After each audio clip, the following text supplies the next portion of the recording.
Hello les amis, je vous retrouve pour une nouvelle vidéo sur le football européen et la Ligue des Champions 2024-2025 et je vais vous présenter le match Brest contre Real Madrid. C'est un match qui a lieu ce mercredi 29 janvier 2025 à 21 h pour le compte de la 8e journée de la Ligue des Champions.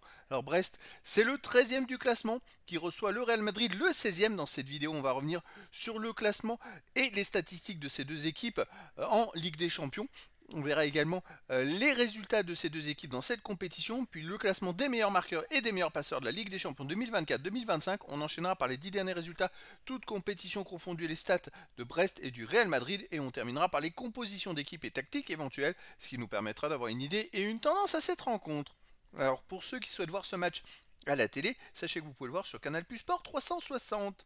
Et donc, au classement, je le rappelle que c'est une poule avec 36 équipes qui jouent 8 journées, donc ça sera la dernière journée.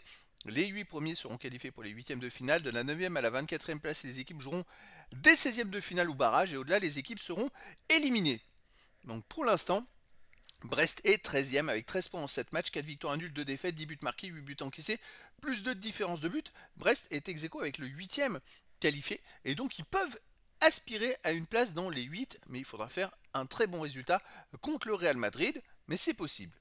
Le Real Madrid de son côté est 16e avec un point de moins que Brest. Ils ont 12 points en 7 matchs, 4 victoires, 3 défaites, 17 buts marqués, 12 buts encaissés, plus 5 de différence de but. Le Real Madrid peut encore espérer finir dans les 8, mais il faudra gagner à Brest pour cela. Au niveau des résultats, c'est vrai que le premier non qualifié a 8 points, et donc ces deux équipes, quoi qu'il arrive, sont sûres d'être qualifiées dans les 24. Les résultats de ces deux équipes dans cette compétition. Alors, Brest avait commencé par une victoire contre Sturm Graz 2-1, ils ont gagné à Salzbourg 4-0, ils ont fait un partout contre Leverkusen, ils ont gagné au Sparta de Prague 2-1, ils ont perdu à Barcelone 3-0, ils ont battu le PSV Eindhoven 1-0, ils ont perdu au Shakhtar Donetsk 2-0. Et donc voilà, une équipe qui est une belle surprise dans cette compétition. Le Real Madrid avait commencé par une victoire contre Stuttgart 3-1, puis ils ont perdu à Lille 1-0. Ensuite, ils ont battu le Borussia Dortmund 5-2, alors qu'ils étaient menés 2-0 à la mi-temps.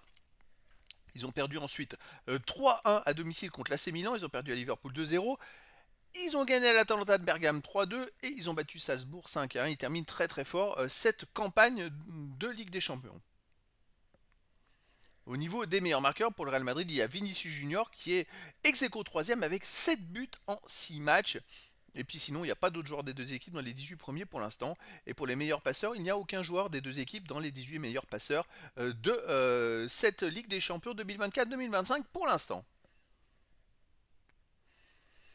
Les 10 derniers résultats, toutes compétitions confondues et les stats. Brest, c'est 7 victoires, aucun nul, 3 défaites, 14 buts marqués, 11 buts encaissés, plus 3 de différence de but.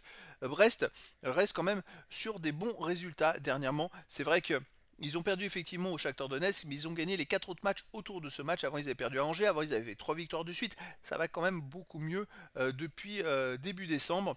À domicile, ils restent sur une victoire contre Nantes 2-1, une victoire contre Lyon 2-1. Sinon, ils ont aussi battu Nantes en Ligue 1. Il y avait la victoire en Coupe de France, mais ils les ont battus en Ligue 1 4-1 et ils ont battu le PSV Eindhoven 1-0. Donc en fait, sur les 4 derniers matchs à domicile, Brest reste sur 4 victoires. Le Real Madrid de son côté sur les 10 derniers matchs, c'est 9 victoires, aucun nul, une défaite, 36 buts marqués, 12 buts encaissés, plus 24 de différence de but.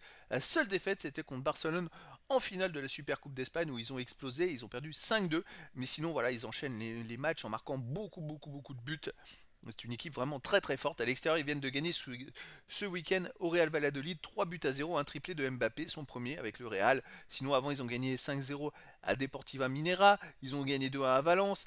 C'est une équipe qui est capable de marquer beaucoup de buts contre n'importe qui. Alors voilà, mon pronostic, ça sera une victoire du Real Madrid 3-1 à Brest. Je pense que ça va être trop compliqué pour Brest, mais après, dans le foot, tout est possible. Au niveau des compos d'équipe et tactique, Brest jouerait en 4-3-3 gardien Bizot, défense Lala, Chardonnay, le Cardinal, Pereira à l'âge, milieu de terrain Camara, Fernandes, Magnetti, attaquant Doumbia, Ayork et Baldé. Et pour le Real Madrid, on aurait du 4-2-3-1 avec gardien Courtois, défense Valverde, Asensio, Rudiger, Mendy ou Fran Garcia, milieu de terrain défensif Ceballos et Modric, milieu offensif et ailier Güler, Bellingham, Rodrigo, attaquant Mbappé. Donc voilà les amis, le décor est planté entre ces deux équipes et donc je vous donne rendez-vous ce mercredi 29 janvier 2025 à 21 h pour le match de football de la 8e journée de la Ligue des Champions 2024-2025. Brest, le 13e du classement, reçoit le Real Madrid, le 16e. Voilà les amis, je vous dis à très bientôt pour une nouvelle vidéo.